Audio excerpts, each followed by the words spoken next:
Greetings everyone and welcome to Alien's FireTeam Elite. In this video we're going to review the best weapons, perks and builds for the doc. So before we start, I have to say that the doc, I know it's not the most impressive class for the support classes, and I do know that if we had the option to go with either a doc, a recon or a technician, personally I do prefer a technician or a recon in my team instead of a doc, but a good doc with a good team can produce very nice results. Honestly, the doc is as good as his teammates or her teammates. Because of the field medic, we will be able to replenish the support station power as long as we will pick up the aid kits. If your teammates let you heal yourself or your teammates and just manage the power of the suppressing station, then the doc can be a very good class to offer a lot of extra healing. But if your teammates just rush and heal themselves with aid kits, then the doc just loses a lot of power. So this is a heads up for all the other classes. If you say doc, never heal with an aid kit yourself unless it's a very special circumstances. The doc is away, you're very low health, you get a little overwhelmed in the battle, then you can just heal yourself. Otherwise, just let the doc take over you. A good doc will just follow you and prioritize healing you instead of doing damage. So please just let the doc do their job in order to help the whole team. Let's have a first look at the rifle, which is our primary weapon of choice. You can have very nice options for a full automatic weapon to the burst rifles or the single shot rifles. For the full automatic weapons, once again the Kramer is the superior option. Investing a little more for the fire rate, we can compensate for the other stats that they are the best. The damage, the weak point damage and the stumble chance are the best among the full automatic rifles, and that's why the Kramer is the superior option. In case you don't have it, you can use the pulse rifle. It's a very decent option to finish off the Xenos, although the Type 88 heavy assault rifle is very good, because the only downside is a very poor accuracy and you won't be able to hit targets in longer range. That's why this usually ranks the low, but because of the Stims, we can compensate with a accuracy and stability. This can be a very decent option for the doc before you unlock the Kramer. As far as the burst rifle, even the group that is an automatic burst or the M41A3 are not as impressive options, and for the single shots, the L33 Pike is a non-impressive option for the doc. You need to invest a lot in weak point damage in order to be able to one-shot specific special Xenos, and you have to go for a weak point damage. Each shot you miss, it's a missing DPS. It's not very good in my opinion, unless you get better with your shots later and you invest a lot with weak point damage. It can be a decent option, but for intense and above, the L33 Pike is not recommended, as well as the M42A3 Sniper or the Ballista. The Twilight V4 is a very consistent with high accuracy stability, and activating the Stims, this actually has laser point accuracy, as well as the M42A2 Scout, because both of these weapons can still one-shot the runners and with a few shots can finish off the special Xenos. The Scout rifle packs a little more punch, but in my opinion the Twilight V4 is the superior option. So let's have a look at the mods we're going to use. In case you're going with a Kramer assault rifle, you can just invest with the weak point damage, effective range. The casket magazine is in my opinion the best. You have fire rate, max ammo, you already have a decent reload speed with a Kramer, so you don't have to invest in reload speed, and investing a little more in fire rate makes things easier. And for the optics we go once again for weak point damage and accuracy, and this is for the Kramer. In case we're going for the single shot rifles, we invest once again with a tanker muzzle brake. This is my favorite, honestly, mod. It has weak point damage, stumble chance, effective range and 33% chance to stun an enemy every 15 seconds. I know some of you like the trigger, the small thermal explosion, which is quite nice, but for the beginners this is a double-edged sword. It can deal a huge amount of friendly fire damage, that's why I usually don't like it, and I do want to have some crowd control to my weapons, especially if I go with a support class. The assault magazine once again is one of the best. Fire rate, reload speed, you will be able to fire this weapon very fast even without investing so much in the perks, and after some testing the digital scope becomes one of the best scopes for the large optics, because we have higher accuracy, handling and less zoom magnification and a little less weak point damage compared to the traditional scope that it's a tactical scope, but the accuracy and the handling will make some difference to make this weapon a little more consistent, and that's why I choose this. For the handgun, it will depend what our primary weapon of choice will be. So for example, if we're going with a fully automatic rifle, I do recommend to go with a Kramer 50 Magnum, which has the highest amount of damage, weak point damage and stumble chance, because this will help us to nuke down the special Xenos and the warriors, predators, because the full automatic weapon is not the best to do that, and the Kramer will help us just compensate for that. Otherwise you can go with a twin hammer if you prefer it. It's a decent option, it has nice damage, it fires 2 bullets at once, it's very devastating for the special Xenos and the warriors, but personally between the two I do prefer the Kramer 50 Magnum. And in case we're going with a single shot rifle, because it can nuke down the special Xenos, I do like to go with a rapid responder, because it's very devastating in close range. It's a mini shotgun, and especially I do like this weapon when we activate the Stims. It will have an insane amount of accuracy, stability, and it's very devastating in case you get overwhelmed by Xenos in close range, the runners, and you cannot just use your single shot rifle. That's why we will compensate by using the rapid responder. Let's have a closer look at what kind of mods we're going to use for the weapons in case you go with a Kramer, or in case you're going with the twin hammer. We're going to use these mods. For the twin hammer, the small muzzle, weak point damage. For the small magazine, this is one of my favorite, better reload speed and magazine capacity, which makes it very good because we already have very decent reload speed, and we also have accuracy and weak point damage. In case we're going with a Kramer, once again, weak point damage, the same goes with reload speed, magazine capacity, and weak point damage effective range. And in case we're going with a rapid responder, we're going with weak point damage, fire rate, max ammo, and the small optics. This is actually very good because it will make this weapon to be fired extremely fast in close range, devastating the Xenos and taking a breather that we will desperately need. So let's have a closer look at the perks for the dog, and as always, let's begin with the worst perks I don't recommend to never use. Let's start with a neurotoxin specialist. I did make some tries with this to shoot some Zeke, let them hit me, and I didn't show any significant change to the damage up to intense difficulty, so I don't like to invest 3 perk slots to use this. I don't know if it's bugged or if it's not as efficient, but if either the case, I don't like using this. The support system actually doesn't affect your trauma station. I tested this, you will see a video in the background, so our outgoing healing is not increased by 20% for the trauma station, but only for the aid kit. The only saving grace is that allies gain 50% ability recharge speed while standing near you.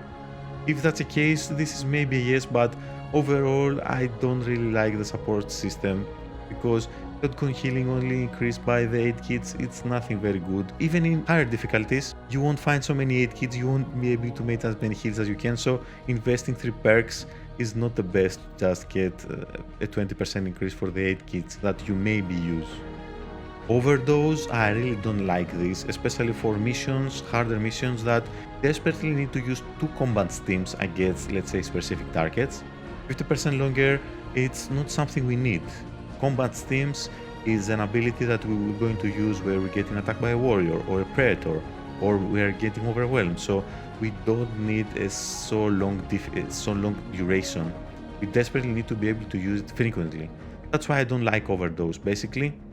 And I do recommend to avoid this unless you go for a horde mode or something else. This can be decent, but for intense difficulty and above, I don't really like using overdose. Peace of mind is either bugged or it's not significant, because I have made some tests with a peace of mind and I see no difference in the radius of the trauma station, so I don't like using this unless they fix it and the 20% is actually significant. Until they fix it, don't use peace of mind and don't use enchanted race to your trauma station, because it's probably bugged and it's not worth it to just increase the radius and invest your perk slots with gaining nothing. So once again, we're going to start with a basic build for the dog in case you haven't unlocked all the perks. This is so with only perks available for the dog or the ones you can purchase from the vendor. This is the best perk on the dog, the readiness. increase movement speed, ability recharge, and reload speed and handling. So yeah, a must-have perk I think for all the builds for your dog. The suppression station is also probably, in my opinion, the best perk for the dog. It increases the radius by a lot, thankfully something that increases the radius for the trauma station, and it also debuffs the enemies when they step into the radius, so it's a very must-have in my opinion for the trauma station. Beneficial side effects, I'm a little, don't know, controversial with this one. I like it and I don't like it. Very situational. You have to heal your teammates to get a 2.5 seconds unmodified combat stims, but you invest 4 perk slots, so in case you go with dog perks only, this can be good. In case we have other options, I don't know if I'm going to use that, so it's either good or not. Personally, I don't like it if we have level or the perks, but now that we don't, for example, it's a very good option. Strength in numbers is a very good option. 10% increased damage, that works, and 10% resistance for its nearby ally. Yes, thank you. Super Serum will just increase the 30% addition of handling and cause stamina regeneration to not be holded by dodging for the duration of combat themes. It's actually very nice, the Super Serum, to invest only 2 perks to have improved combat themes. Migraine Solution I do believe is a must for all the builds. Headshot kills reduce the cooldown of combat themes by 1 second. Pretty much self-explanatory and very decent. And we're going to have 40% recharge speed and 13% ability duration because we're going to have Quick Charge 4, Quick Charge 3, Extended Duration 2, and of course we're going to invest a little bit for the weapons. Dog Rifle Training, Dog Rifle Expertise, Dog Rifle Mastery.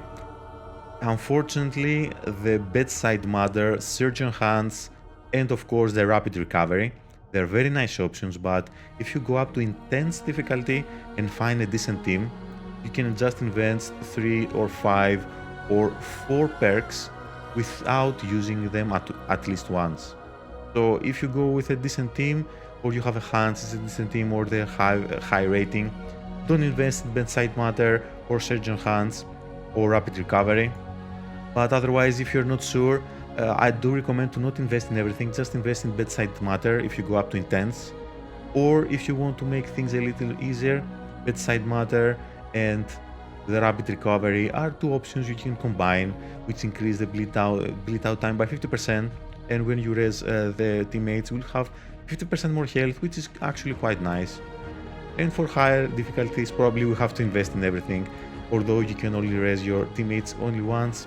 I don't know if we're going to invest in everything. We have to make more tests about the higher difficulties.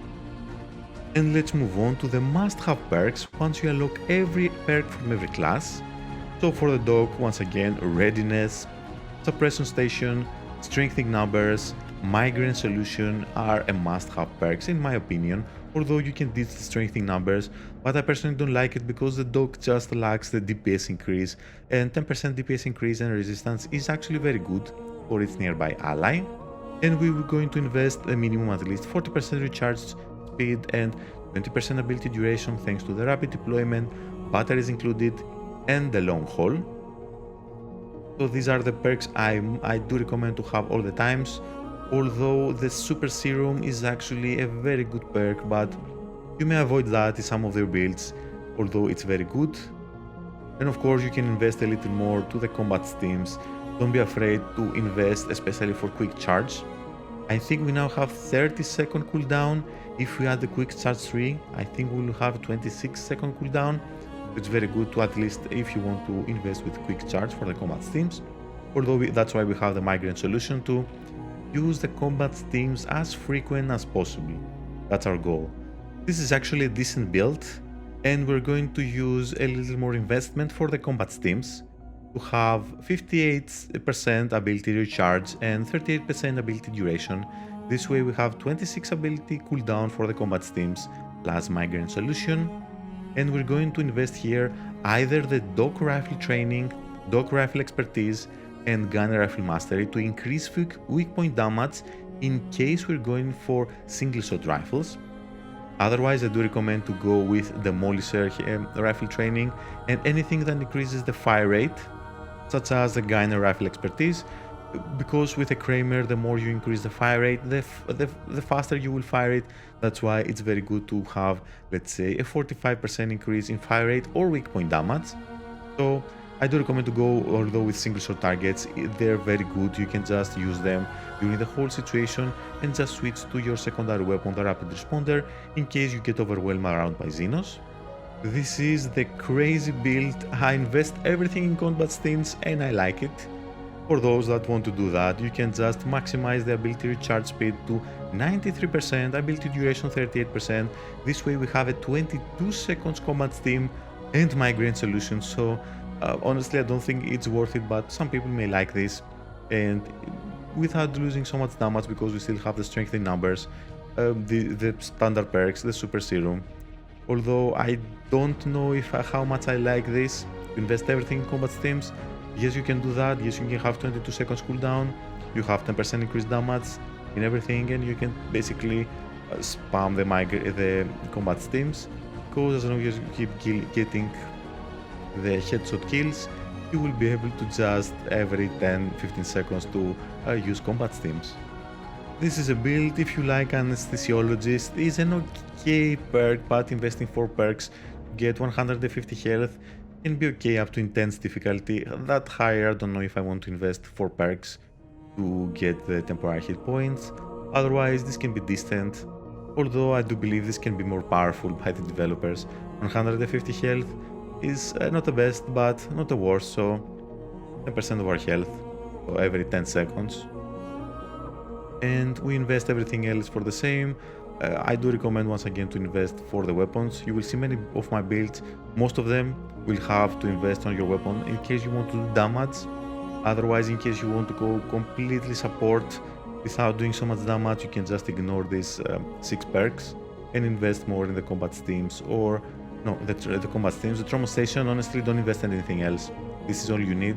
The suppression station gives the maximum effect for the radius and to just debuff the enemies until they fix it, and quick charge to just boost a little bit the combat stims.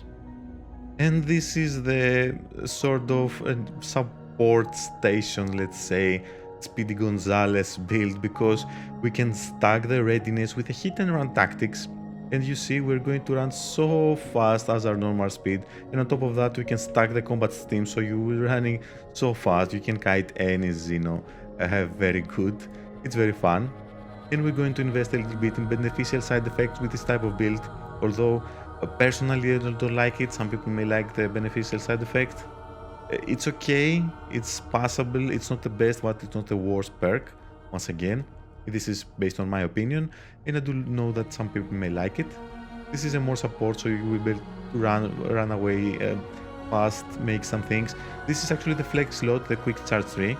In case you don't run with a good team, this is actually a very good opportunity to just slam in there the bedside manner with a hit and run tactics, because you have a very good combat teams, you have the super serum, and you will have the bedside manner and the hit and run tactics. And in case you don't care about damage at all, you can just ditch out the strength in numbers and invest in something else. And to go with something like this, still have the hit and run, bedside manner with rapid recovery. These are the 2 best options. For example, just run, resurrect your teammates, and the other 2 perks to invest a little bit on the combat stim. So this is more of the support, let's say, build in case you want to be able to resurrect your teammates, run fast, give them a little beneficial side effects for the combat stims, by also being able to use combat stims during your runs, and it's very good with any type of weapon combinations. And this is the DPS, let's say, dog build, although we still have 1 flex slot to further increase our DPS just in case. So we have the classic perks, we're going with super serum. I do recommend to go with single shot rifles to have the maximum amount of DPS, because we're going to go weak point damage for everything. And fire rate for the dog rifle mastery, recon rifle expertise to further increase the fire rate for the single shot rifles. And the long haul is actually the flex slot in case you're running with a class that can stun or knock down the enemies, a technician or a demolisher. You can definitely go and get a down and out, further get a 20% increased damage, so it's sort of DPS increase that we need. we have the strength in numbers, we will have the down and out, we invest everything in the rifle, and that's why we recommend the single shot rifle, because you can nuke down the specials, the heavies with a single shot rifle compared to the full automatic rifle. And finally, my personal build, I do want to balance everything out a little bit, to have a little support, a little DPS. I go with single shot rifles and invest with a recon rifle training, dog rifle expertise and gun rifle mastery, the standard perks, and of course the super serum, extended duration 2 and quick charge 2, so we can have 53% recharge speed and 33% ability duration. So this is a very balanced, let's say, build. And in case I see a team with low rating when we go to intense difficulty, I do replace the strength in numbers with bedside manner, just in case the teammates go down, to increase the bleed out time and also be able to run and resurrect them just fast. And that was it for today's video. I really hope this will help you make your choices about your weapons, perks and builds for the dog class.